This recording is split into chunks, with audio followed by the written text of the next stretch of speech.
Greetings. Good evening. Welcome to the gutter. Everybody ends up here eventually.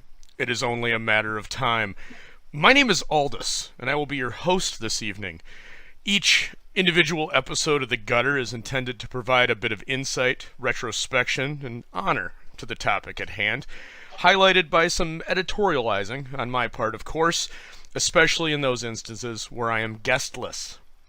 When a guest is present, such as tonight, and many sharp-eyed viewer might have already figured out who the guest is, the intention is to provide a bridge between a concept and the guest at hand. Tonight, given the deep and valued knowledge of the guest to the show, I could think of no better topic than the comic strip and page art of none other than the head Fleagle himself, Al Williamson. Now, who is this mysterious guest that could elicit such a powerful topic? Well, we shall, of course, find out. But first, let us greet the ever-present and often annoying Chat. No, I'm just kidding, guys. I love you. Eric Grant, great to see you. Hello, everyone. Crazy Mad. Hey, you Chat. Crazy Mad gets definitely a primary assist on getting this show together. He gave me a swift kick in the ass to get Steve on. I had no idea Steve was as big of a fan as of Al Williamson's art as he is, and his knowledge definitely supersedes my own on this topic. So thank you very much, Crazy Mad. I'm really looking forward to this. This is going to be a great show. Jason Black, welcome, Black. Good to see you, man. There you go, Eric Grant. You knew it was going to happen. D. James! Bow, bow indeed, my friend. Betrayed King, thank you, sir. Thank you for joining us. Scarlet Fever! Hey yourself. Great to see you. Thank you for joining us tonight. And the one, the only, happy birthday, KSS. First Wallywood, now Al Williamson. It's as if you're doing weekly streams on my favorite artists of all time. We're just going up and down the list of the ladder of the greats, my friend. So stick with us, and we're going to take you on a great ride on this channel. And by the way, if you're so inclined, also subscribe to the backup channel that is simply entitled The Gutter. Episodes are up on the Lord Crackhead comic channel for 1 week. Following the 1 week, they are taken down and put up over there for everyone's viewing pleasure. Steve, that Star Wars boy. I think I know that guy. Hey, Thale, thanks for coming. Good to see you, sir. Who else do we have? We have Arrogant Ape. Gutter. I hardly know her. Oh, man. It keeps getting funnier every single time you say it. Who else we got? Oh! Been looking forward to this one. Jeremy Ice and Fire. Great to see you, Jeremy. Jeremy is, as everyone knows, is the co-host, the guy that gives me the keys to drive this crazy train over here once a week. So great to see everybody. Thank you so much for joining us tonight. But with that wonderful sojourn into the depths of the live chat behind us, ahead of us remains something truly special. I mean, since 1977, many have found themselves enveloped within the beautiful universe George Lucas crafted with Star Wars. Many more have found great adulation and praise for their expansion of it. Only one person, though, has gone so far to stand apart from them all. Even Mike Zero cannot come close to the knowledge, to the breadth of experience with this topic of Star Wars, to show not only his expertise in the field, but also his deep passion and for those glorious planets that existed in the galaxy far, far away. I am, of course, talking about the one, the only, Steve, that Star Wars boy Worcester. Steve, thank you for joining us tonight. Thank you. Thanks for having me. Thank you for that wonderful intro. No, dude, I mean every word of it. I mean, you can just you could throw that Star Wars boy in your heading, and it might carry some weight. But anybody that listens to any of your content or goes through it, myself included, I have yet to be in a conversation with you, and whether it's a back room or a phone call, or watch any of your content, man, and not learn something about Star Wars. And I grew up with it, right? I mean, I burned out how many VHS tapes of watching Luke blow up the Death Star, and or the Hoth battle from Empire Strikes Back, or that last battle scene at the end of Return of the Jedi. Because, man, you watch it's a great movie, but everybody fast forwarded to the point just so you can see those A-wings, that A-wing crash into the Super Star Destroyer's bridge, brother. But Yeah, thanks so much for joining us. I guess to start off with, before we kind of get into a little bit of Williamson's early career and really kind of start touching on the primary topic tonight, which will be his art for Star Wars, what was it about Williamson in particular that really kind of hit home for you when you first started looking at his art?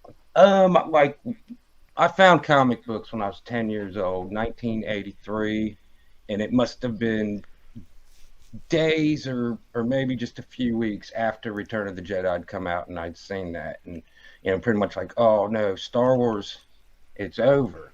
And so my mom drags me to the grocery store one day, and I'm like hanging around the magazines, reading Star Logs, and I noticed the comic book spinner, and I just see the logo, Star Wars. I was like, whoa, what's this? And I found Star Wars number 80 and 81 by Tom Palmer, but they're the episodes that take place exactly before and after Return of the Jedi. And, as a Right. 10-year-old, and I'm sitting there reading them like, this is number 80 and 81. What does that mean? There's 79 more issues I don't have. But, what I'm so, you know, instantly became a comic book fan on this quest to track down 79 back issues and continue. And it's like when you went into the comic book store and you're looking through all the different comics, and you've got like Carmen Infantino does a lot of them, and they look very animated. He's got a very cartoony style, and Tom Palmer is also great. But just something about when you see the Al Williamson books, you know that's Billy D. Williams, that's Harrison Ford, Right. that is the Millennium Falcon. It's all highly photo referenced, but as a 10-year-old kid, and back then we didn't, there wasn't a lot of Star Wars out there. Like the expanded universe was 7 little 180-page Right. novellas, and this comic book series and the newspaper strip, and it just stands out as beautiful, perfect comic book. Everything is probably light boxed, photo reference, but he'll take several different sources, composite them all into a way, and then ink them out where they just look beautiful. And as you walk into the grocery store and you see an Al Williamson book on the stand, you instantly know it, like, whoa, there it is, the greatest of all. And, George Lucas, like, handpicked this guy, and because of the Flash Gordon influence that they both have. Right. And it's just, he's the perfect, I've got every Star Wars comic book ever made up until like 2012.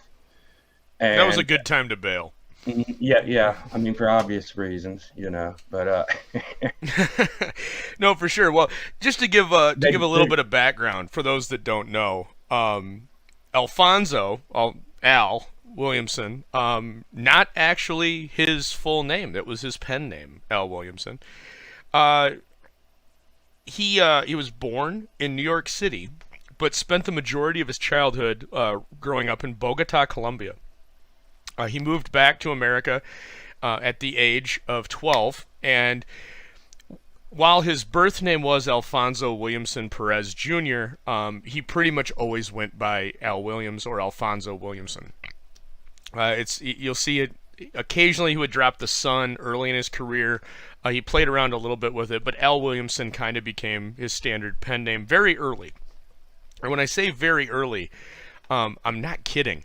This guy was setting things on fire by the time he was 17. There was a Flash Gordon exhibit in New York City in 1948, and at 17, he was blowing away King Features, which featured the Flash Gordon comic. He was blowing them away with what he was doing.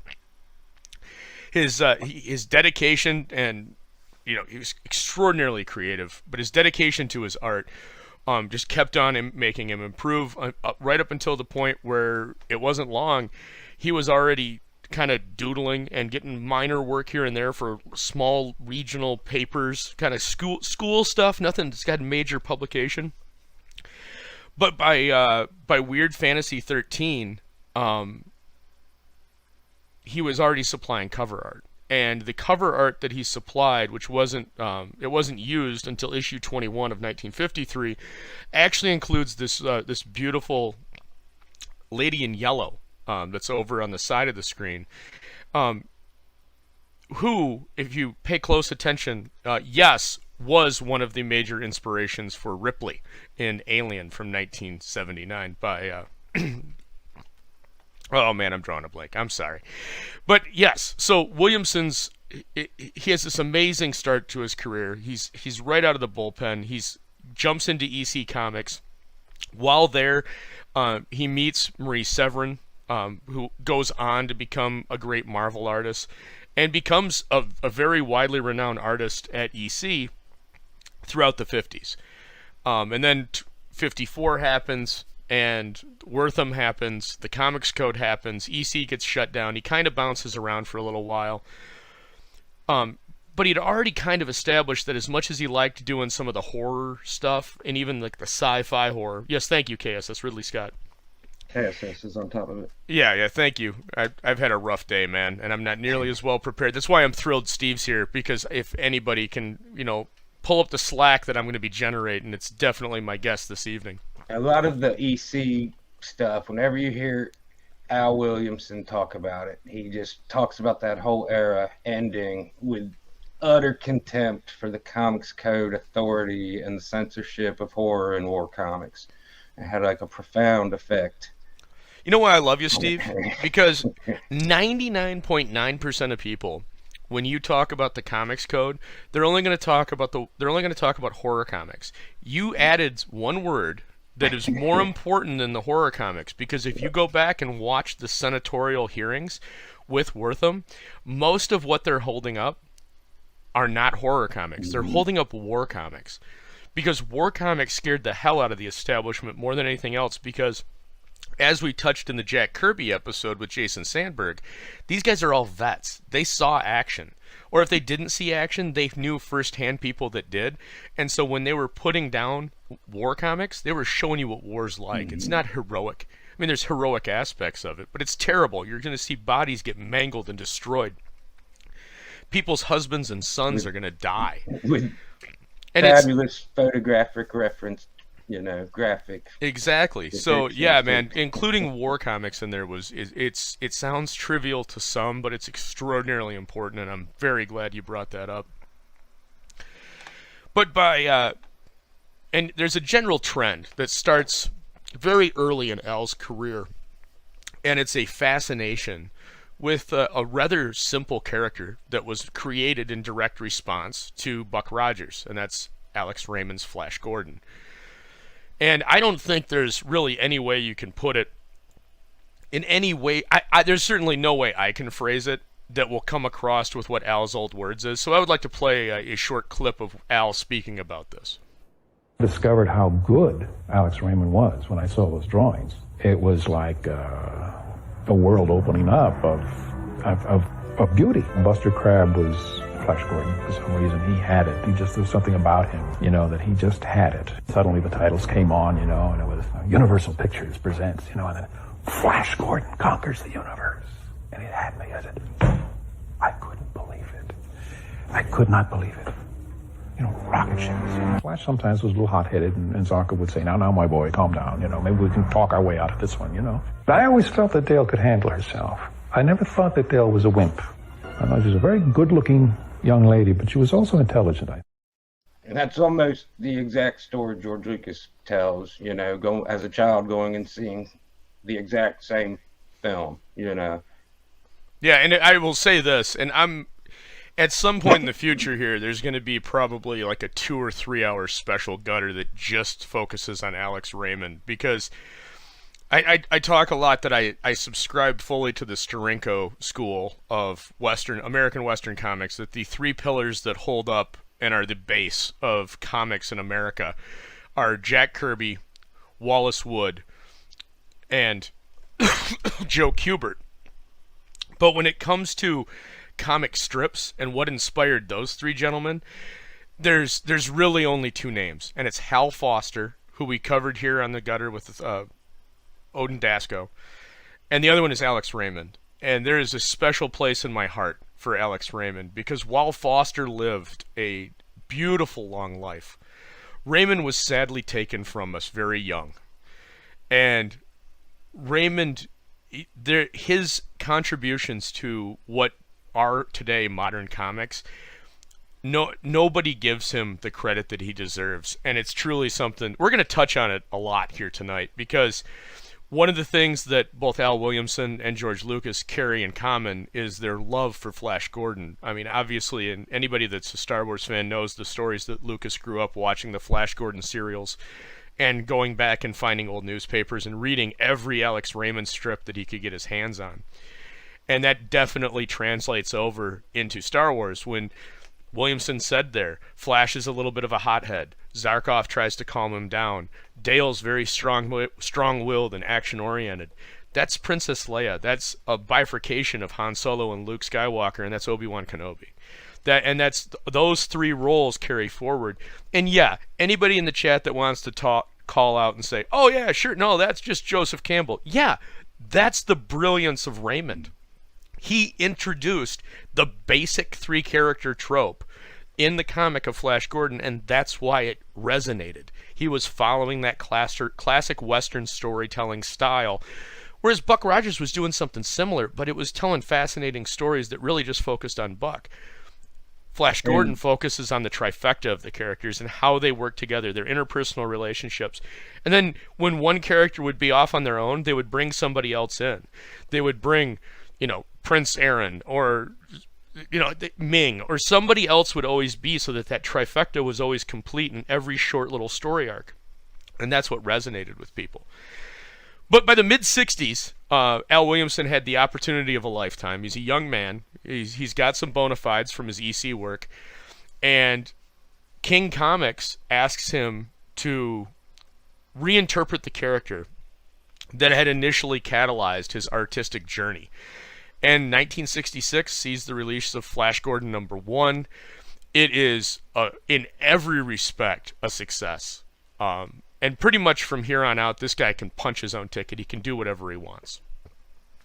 And he does so for the next 20 years, pretty much. He does whatever he wants to work on, he's working on. He wants to do a bunch of... And the other thing I should say, too, is he did a lot of photo reference work. And when I say photo reference work, he would take a picture of himself doing an action and then either lightbox or trace or however you want to do it, but he'd use that general form. And here's an example of that for one of his Flash Gordon comics. He's got himself holding the gun, he traces out roughly, and then he goes through and inks it. And like Steve kind of talked about earlier, whether he was lightboxing or tracing, that doesn't matter, because this era, these guys, Williamson in particular, he's not going to miss a deadline. He's going to hit a deadline. Because in the interview, he was telling a story about it. In his entire career, he never missed a single deadline. And if he had to, he would drive the stuff, 2 hours down to New York and hand it in, personally on the last day at the last minute at 4 p.m. in the afternoon. And he said this one time he was real tired, and he called him up and said, I'll bring it down if you want, but I'm really tired. And he said the one time they let him slack and said, go ahead and mail it, and we won't fine you the $150 late fee. But he's never missed a deadline in his entire career. And if you sit there and ask him about all his success and his beautiful art, and that's like his number one thing that he's proud of, is I never ever missed a deadline. And some of the you mentioned last week on the Bollywood episode, some of these guys had put out as many as 4 pages a day. Their volume, they would cheat as much as they could. I mean, it's that famous, I'm going to paraphrase Wally, but if you can copy it, paste it, trace it, do it, because on your pencils, it's only going to save you time. Now, here's the thing. You can't save time on inking. It takes a steady hand and a lot of experience to be a great inker. Art Thiebaud is probably one of the best, if not the best, current inkers that's out there, because the man's been doing it for so long. He is an absolute legend for that. And someday, God bless, here's hoping I can get him on the gutter so I can talk to a living legend. But when you talk about, Steve mentioned that Williamson was most proud of never missing a deadline. I would like to read some of the awards that this man read, or that he won, to give you an idea of what it means that his proudest moment in his career is that he never missed a deadline. 1966 National Cartoonist Society Award for Best Comic Book for his reinterpretation of Flash for King Publications. 1966 Alley Award for Best Pencil Work, again, Flash Gordon. 1967 Alley Award for Best Feature Story, The Lost Continent of Mongo, Flash Gordon number 4. 1969 Nova Award for Excellent in Illustrative Art, again, Flash Gordon. 1984 Inkpot Award. 2010 Inkpot Award Joe Sinnott Hall of Fame Awards. 1988 Harvey Award for Daredevil Marvel Comics. 1989 Al Williamson Daredevil Marvel Comics. 1990 Al Williamson for Daredevil Marvel Comics. 1991 Al Williamson for Fafford and the Grey Mouser and Marvel Comics for their Epic imprint. 1993, Al Williamson for Spider-Man 2099. 1994, Al Williamson for Spider-Man 2099. 1995, Al Williamson for Spider-Man 2099. Eisner Awards. Sit back. This will take a minute. 1989 nominee, Best Art Team for Daredevil. 1991 winner, Best Inker. 1996 nominee, Best Penciler and Inker for Flash Gordon. 1997 winner, Best Inker for The Amazing Spider-Man and Untold Tales of Spider-Man number 17 and 18 Marvel Comics. 1998 nominee, Hall of Fame. 1999 nominee, Hall of Fame. 2000 inductee, Hall of Fame. Jack Kirby Hall of Fame. Formally nominated for finalists for introduction in 90, 91, and 92. But his proudest moment is that he never missed a deadline. This is an inker's inker. This is an artist's artist. He was while at the time the Fleagles were formed, he was not the head Fleagle. But by the end, he was the head Fleagle.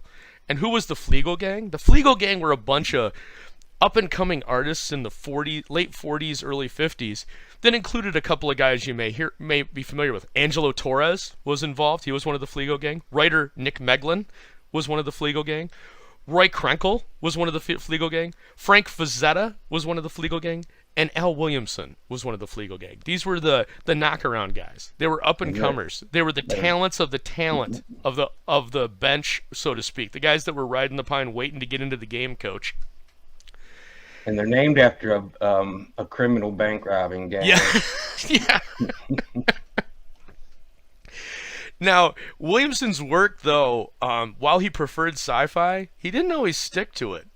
He also could draw a lady really well. And I wanted to highlight this page, too, just because it shows that, again, a lot of times, whether it's the indie scene or the modern scene, we'll talk about how, there's just too much dialogue on that page. You can't come across, you can't see any of the art. This is how you do a lengthy story this flows. If you sit there and read it, it flows. It's not heavy. The art works. Everything sings. It's strong layouts and an understanding of layouts. Now, when I talk about what a master inker he was, this is a sketch. I want to reiterate that. This is a sketch. This is what he would sketch in his free time. This isn't finalized work. This is just a sketch. That's the level of detail and the level of attention that he paid to everything. While the man was not a perfectionist, he certainly took care with his craft. Now, one thing I would like to point out with this particular image, and as we kind of move into both to Steve's focus with the Star Wars work, if you look at the blade of the sword, you'll see the rivulet that's down the center, how it's lightly shaded on one side. That's just masterful work. From looking at it, it actually looks like the blade has depth, and nobody can just do that. That's understanding how you need to ink, how thick you need to lay the ink, what tip you're going to use. It's just pure masterful. The same way with the dress that's on the girl.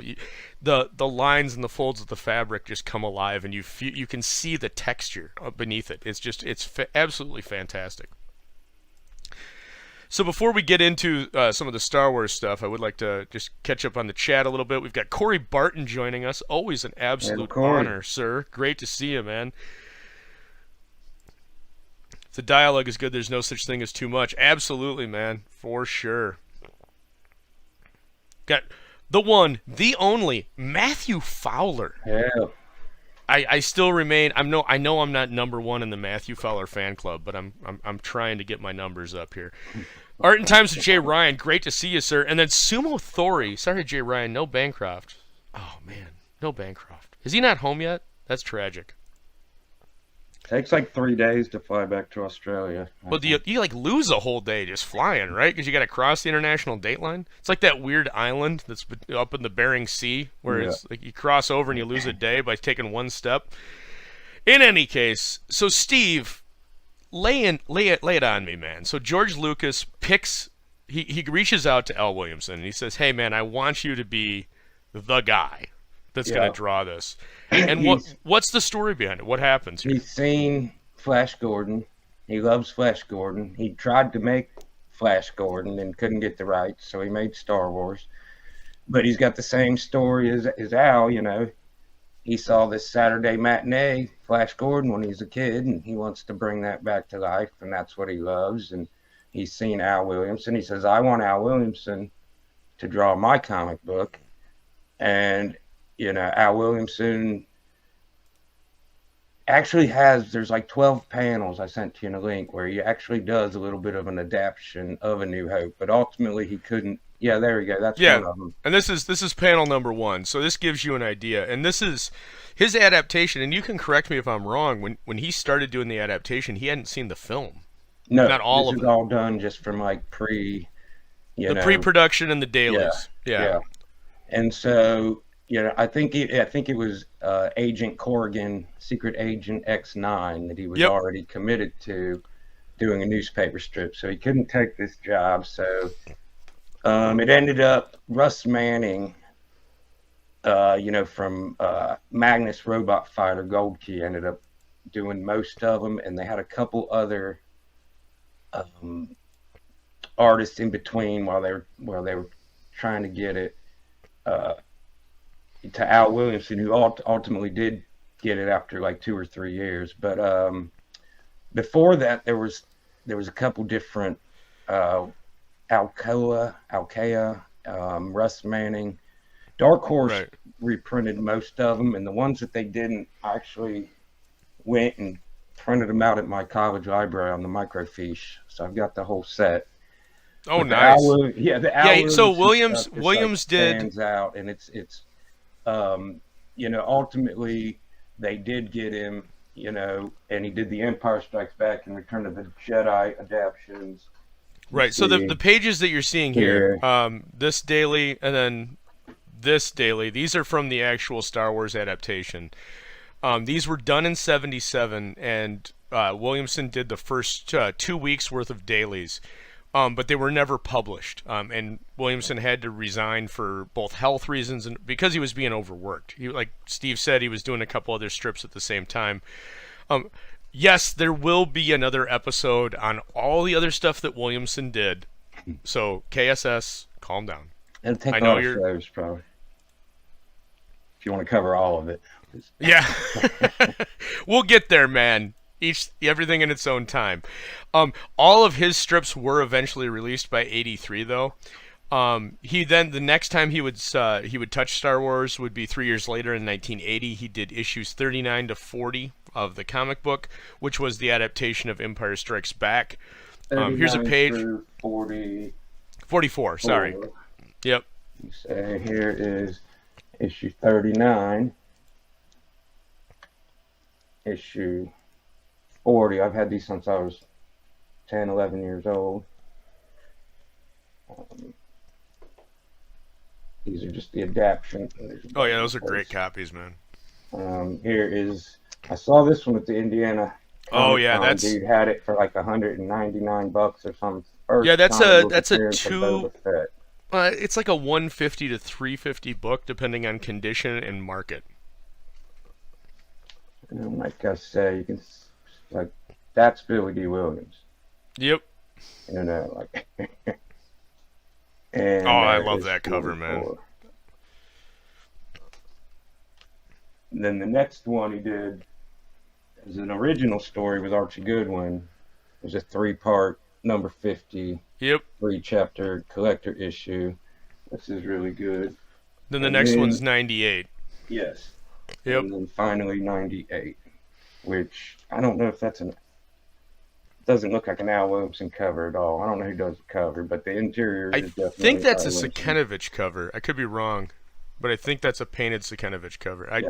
Don't hold me to that though. Yeah, it's definitely not Al Williamson. I've got No. also, where did I put the? Oh yeah, right here. This might be a good gift for Crazy Matt. He likes to trade paperbacks. I'm not. They don't look as good. No, they're Not they're on the not. newsprint, recolored on the Marvel, but I've got the issue 50 in here. When you're working with Archie Goodwin, that's what I was going to say earlier. If you look at all of the material, even up today, if you, the expanded universe, the novels, all of the other comic books, and you go back and you read the stuff, because they had such an in-depth knowledge of Flash Gordon, just with having seen A New Hope or it and Empire Strikes Back and later Return of the Jedi, without any of the other prequels, without any of the other, books, comics, none of that other lore that's been established, like these guys truly hit the mark and understood, that Star Wars is not Star Trek, it's not sci-fi, it's space fantasy. So they bring, Well, it's they it's a space opera. opera, yeah. Right, and And they Raymond. understand, bring in the Flash Gordon, a few elements of Dune with like the royalty and the houses and, Right. Well, commerce and trade and Dune borrows from everything that Star Wars borrows from. mhm. It's all sourced back to what Raymond was doing. And a little bit of Hal Foster too. But when you get into Williamson's work, it's a blending of the two. He's taken the two masters and he's the last great comic strip artist, man. He truly is. He does amazing stuff because by February of '81 through March of '84, he's the final penciler and inker for the syndicated Star Wars strip. And these are just absolutely stunning. And here's the thing, when you talk about, doing a comic book, you've got 22 to 32 pages in a comic book. You can skip, and you'll see even Kirby do this, especially in New Gods, where he's rushed and you'll kind of have one or two panels that aren't quite as crisp as all the other ones. You can't do that when you're dealing with a strip. I mean, in this one, Williams has only got 1, 2, 3, 4, 5, 6, 7 panels. He can't scrimp. You're not going to see another panel until tomorrow. So this story's got to hit, and it's got to hit you hard, and it's got to work in every angle. Every shadow has to work. Every line has to work. Every panel has to work. And he accomplishes it time and time again. And he never misses a deadline on a daily for 4 years. It looks like that. And each one looks like this. Yeah. And you can look Over at and the over detail in again. the stars where he uses brushes. And Oh, it's amazing. It's absolutely, and even you get a little bit of Kirby crackle here down by the Star Destroyer on the engines. It's just absolutely fantastic. He'll And always again, do one panel with no borderline. It'll stand out. and you'll see the heavy blacks. He's using that heavy black, and if you go back and you look at Alex Raymond's Flash Gordon, you'll see the same thing. He's going to use the heavy blacks, but they're used very sparingly. They're used as primarily a contrast as what he's trying to bring across in the foreground. And it's expert level work. It's just fantastic. And then on top of all this, every Sunday there was a color panel. Now when you talk to an inker and you say, okay, we're going to ink for color, that's different than you're just doing black and white, because now you have to use your black sparingly because I need color to be laid down over the top of it. And yet again, it sings. Like, it's just, the guy knows what he's doing. He's an absolute consummate professional. When you look at the ice cliffs and you look at the spaceships, everything just works. Always. It snaps off that page in a way that really truly does harken back to Raymond. And that's the ode. Just as Lucas owes everything to Raymond with what he built with Star Wars, Williamson, instead of borrowing and stealing from it, just did an ode to it, because it's a comic strip. It's in the same format that Flash was. so he can just call back to it in this beautiful, elegant display of an homage of respect. See, here are some of the newspaper strips that were made black and white, recolored by Dark Horse, and they look better in black and white. The Yeah, ones it was that a were travesty they meant to colored be those. in black and white. They did a really good job of editing it together there, because in 1991, when I found these, That I is was a so Williamson excited cover, by the because way. they He had- did do yeah, the cover to that. they had never really released these. If you didn't have that, and that strip only ran in like LA and Chicago and very few places. And so when they actually published them, and I had a chance just to get the whole collection and read them, it was great just for that. But what they did was they chopped out a lot of the redundant panels, because it was a daily, where it was like, in case you missed yesterday, they don't, it would always, things would get a little redundant. So they kind of edited them down and recolored them. And they still read real good. And they're probably way cheaper to get than other versions. So, if you are interested, that's one Right. way to get them. Well, this is why I love the Gutter chat, because Corey Barton says, I heard once a friend say that Star Wars ripped off Dune. And KSS says, people who say Star Wars ripped off Dune never read John Carter. And then Jay Ryan checks them all with Lensman. Yes. Yes, my friend. Nothing is new. If you know, you know. But for those that don't know, Lensman was a series written by E. Doc Smith in the late 40s and early 50s. It was arguably what inspired Green Lantern. There was an anime adaptation in the 80s on it. But there are so many aspects of that you can see carried forward in just about every sci-fi movie, theme, book, story, comic, video game for the next 30 years, 40 years after it. And then it just becomes a blur of who's referencing what. Are you referencing the source, or are you Bob Caning your way through and referencing the reference? So it just gets to be this insane journey of sorts. But I did want to read off real quick. You know what? I can't. Here's the thing. I can't, Steve. I was going to read off real quick like what this guy's done. It's literally hundreds of issues. Yeah. But what I can do is I can show these dailies again and just go like, man, the talent here.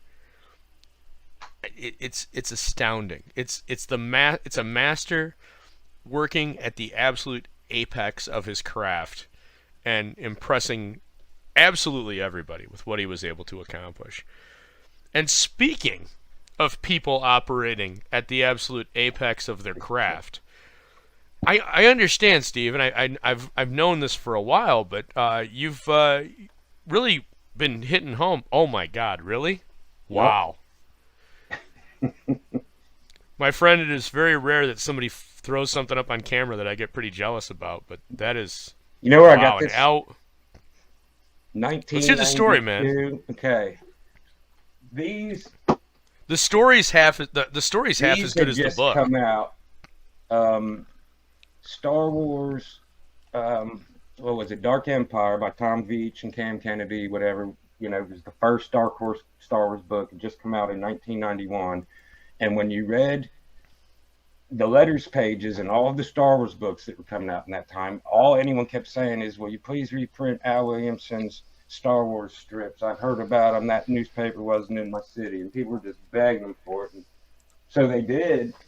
And it was pretty awesome. And everyone loved it and whatever. And then I had ordered something through the mail or something out of a catalog or something Star Wars related, and ended up on some list. And they sent me, it actually came in the mail, and it said, watch Steve Sansweet, world famous Star Wars collector, will appear on the Home Shopping Network to do a special Star Wars episode. I was like, all right, cool. And I sat there and watched it, and they had so much junk, like early 90s Star Wars Bendums and all this junk. And I'm sitting there like watching this thing for an hour, and I'm about ready We can to see it, walk Corey. away. And all of a sudden they bust out with this. Limited to 2,500. We have 500 now, $150. And I was like, I don't know, 18, 19 or something. And it was like 11 at night or something. And like I went in my mom's purse and I grabbed her credit card and I ordered this. Well, And I that's a told her hell of that, a thing, I man. told her the next day or whatever, like I came clean. It was like I had to have this. And so when it came, like she kept it until my birthday. And then she Right, finally gave it to me. It was like right, torturous waiting, like the extra, and that's a good whatever. mom right there, man. Well, and sadly, we do have to talk a little bit about this. Williamson retired well into his 70s. However, on June 12th of 2010, in upstate New York, he passed away. So he is sadly no longer with us. But what we do have is just an epic amount of his work because he was extremely prolific, and sadly, Frank Frazetta obviously preceded him in death. But man, absolutely flooring with the volume of what he was able to produce, and then what he was able to give us as far as his connections to Star Wars, which has definite cultural ramifications for anybody from our generation. But when you talk about prolific work, Steve, it's not art on a page, but the work that you've been doing lately is certainly in the same vein, for sure, man. I mean, do you want to talk a little bit about kind of, because I mean, I understand you're inspired by this stuff, but you've moved into a modern age and you're doing something that, man, I think Williamson and the Fleagle gang would be just wild about now with three-dimensional printing. Um, Here very soon we'll be fulfilling Tiger Blue action figures. There's one example. Um, let's see, I've got this whole thing filled up with about 70 of them. So what's the Um, story, man? Like how did you get into 3D printing and doing action figures? well, I started out, you know, about 10 years ago, just, I was a real estate agent and I really hated it and I was really Let me bored. let me hold you off for Corey finally got his question in. Okay. What Lensman is? Okay, so Lensman is a book by E. Doc Smith. There's actually 6 books in the series. I highly recommend you grab them. They're not pulp. They're the next evolution of pulp. It's serialized sci-fi stuff. If you like Green Lantern, if you like Buck Rogers, if you like Flash Gordon, they're fun reads. Highly recommended reading. They're kind of hard to find, but not terrible. But they're just fiction. They're novels. They're good reads. But the more important part is if you read Lensman, what you're going to do is then you're going to start watching content from like the 60s on, and you're going to see like, well, that's from Lensman. Oh, that's from Lensman. Oh, that's from Lensman. But nobody quote unquote knows the series. So when Jay Ryan says like everything was inspired by Lensman, he's really not wrong. There's aspects of it that you see come across in Star Wars, in Dune, even like Isaac Asimov's Foundation has aspects where I kind of wonder half the time, was he talking to Doc and borrowed them, or did he just read it and steal them? You don't know, but they're all over. It's a massively influential work. So I'm sorry, Steve. I just wanted to get that out because I know Corey was having trouble Oh, no asking. problem. Yeah, Corey, you got to address, Corey's question. It seemed pretty important. Yeah. So anyway, yeah, I was like working on a comic, trying to make some animated cartoons, messing around with some 3D models, trying to rotoscope out animations, and had all my characters modeled out for my story. And then my mom got me a 3D printer for Christmas. I don't know what inspired her. She was like, here, you know.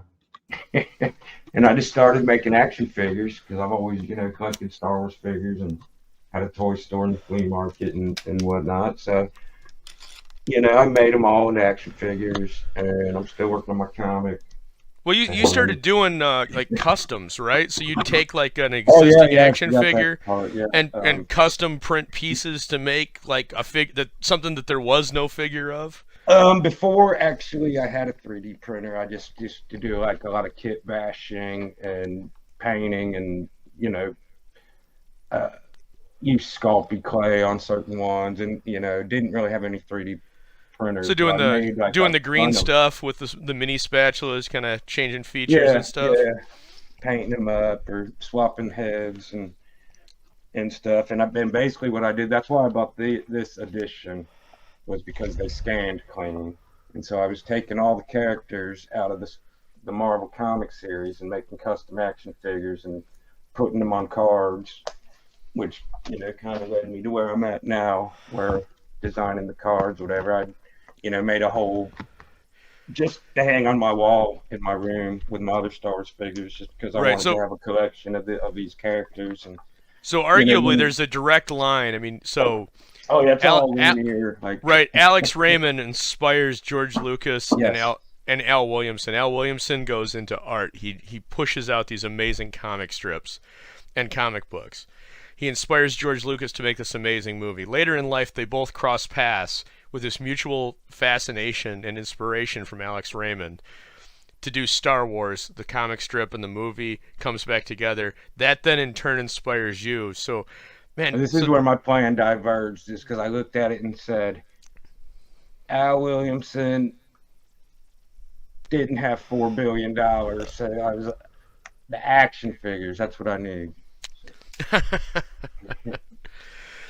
so So but I mean, that's really, the so gold edition Tiger Blue I when made. somebody gets that Tiger Blue action figure and they hold it in their hands, I mean, there's a little nugget of Williamson's soul in that transmitted through his work to you that inspired you to I'd do like this. to think so, That's yeah. But awesome, man. That's magical. And I think that's the great part when you start talking about indies. I mean, you hear guys talk about the 90s, and the 90s were fun. Everybody likes 90s comics, but no, I don't hear enough people talking about the guys that truly moved them and inspired them when they were kids, because really that's where everything starts, right? Like, you hope that your book somehow gets in the hands of a kid and changes their world. Like that clip showed, man. I'm going to play it again because I want to hit one specific spot of that I think is really important. Discovered how good Alex Raymond was when I saw those drawings. It was like a world opening up of beauty. Buster Crabbe was Flash Gordon. For some reason, he had it. There was something about him, that he just had it. Suddenly the titles came on, and it was Universal Pictures presents, and then Flash Gordon conquers the universe. And it had me. I couldn't believe it. It had me. mm, It had me, man. And then even before that, he says it resonated. That Alex Raymond just boom. It moved him. That's what you hope for. That's what you can hope for as an artist, is that you're getting your hands in front of a kid, and a kid gets moved by it to the point that here we are 30 years later and we're talking about it. We're talking about that 40 moment. now. And you still got that book, man. That also says a lot. Man, you're still holding on to that book. I've got books that did that to me. I think that's the essence of really why I love comics, and why I think comics have more of a Everything. I think they have more of an impact than even film. Film definitely is more emotional, but when you talk about an I was gonna say, introspective I motion impact across your duration through your adolescence and as you grow into an adult, if you can get something in front of a child and really inspire them that young, man, that's going to carry through their entire life. And that's what every artist hopes for, right? Is that you can have that kind of legacy and that kind of journey, that here we are 13 years after his passing, we're talking about him, and we're talking about his work, and even more so we're talking about Raymond's work, and we're talking about George Lucas, who's still with us, and everything that he brought. And all those three men came together to the point where you're sitting there and you're now making action figures on a 3D printer for indie comic artists inspired by these guys. I think that's absolutely fantastic, well, man. never, like, I had every Star Wars figure. I had every Star Wars toy. I had the complete collection of novels, every book for the Star Wars role-playing game. I got to a point in my life where it was just like I had too much stuff. I couldn't walk through the house. I couldn't, it was it's hard to justify having like $100,000 worth of junk when you have no money, no job, whatever, you know.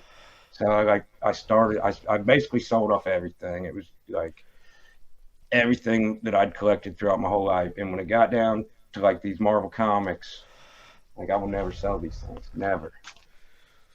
No, and you can't, man. You know what they I mean? mean too much. Absolutely. Yeah, it's like, no, that's what I'm talking about. It's that resonance. It's that you're carrying that forward. There's those books. Those didn't appear by chance. You know, that's synchronicity in life. Those were there to inspire you for what you're doing now, and you're doing a great work. These are the copies I had when I was a kid. They're not, you know, they're not. Hey man, These are the ones I've had for 40 years. My copy of G.I. Joe 2022 is cross-folded and all wrinkled from being in the back seat. It's in the back, little folding area behind Mom's driver's seat on the Buick Regal when I was a kid. I just recently bought a really nice copy just so I'd have one because it means that much to me. But I'm never getting. I will sell everything I own before I ever move that one issue, because I remember being 4 and having that in my hands, and driving with my mom around doing grocery shopping and stuff, and just reading that issue over and over and over again and being amazed by it and fascinated with it. And that's what starts the journey, man. There's always that one book that really grabs you and resonates with you and sticks with you. Yeah, they are right here. These are the first comic books I ever bought. Star Wars number 80 and Star Wars number 81. This is the first issue that ever came out. This one after Return of the Jedi. And the story is Boba Fett got spit out. Where is he? I'm all backwards. Boba Fett got spit out of the Sarlacc pit because he didn't taste good, and the Jawas found him, and they thought he was a droid, and they tried to sell him. And then Han Solo came. I forget why. And Boba Fett hit his head and had amnesia, and then he remembered, and he tried to kill Han Solo, but then the whole Sandcrawler went into the Sarlacc pit's mouth. It was kind of stupid. This is 1 month after Return of the Jedi came out, and they were already trying to bring Boba Fett back then, and they've done it like 6, 7 more times since then, including in the Boba Fett show.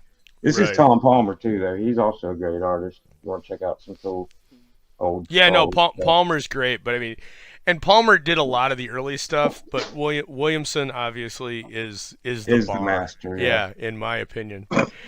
I think on that note, we're going to close it out, my friend. So let everybody know where they can find you, where they can follow up with you, where they can ask all of their deep-seated Star Wars questions so that you can answer everything for them. Solve the riddle. You can find me on YouTube. Let me find my...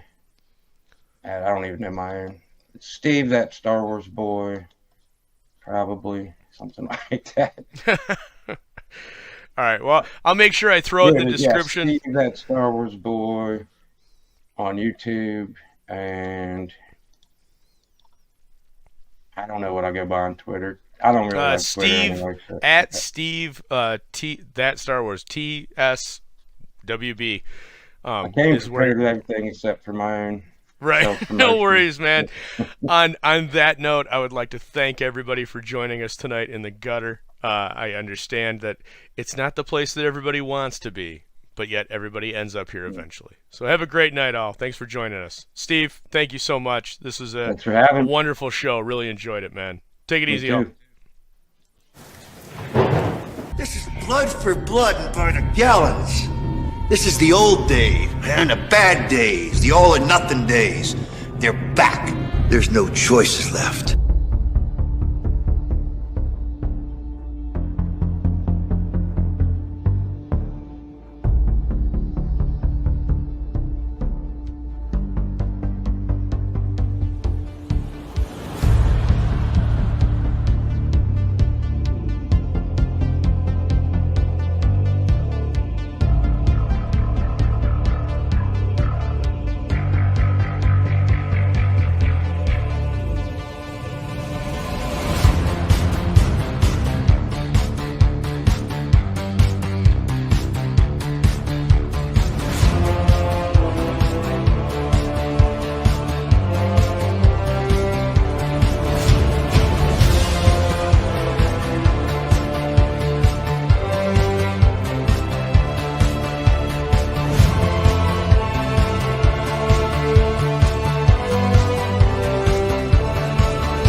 still here?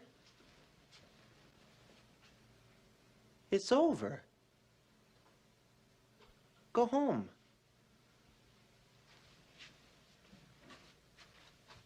Go.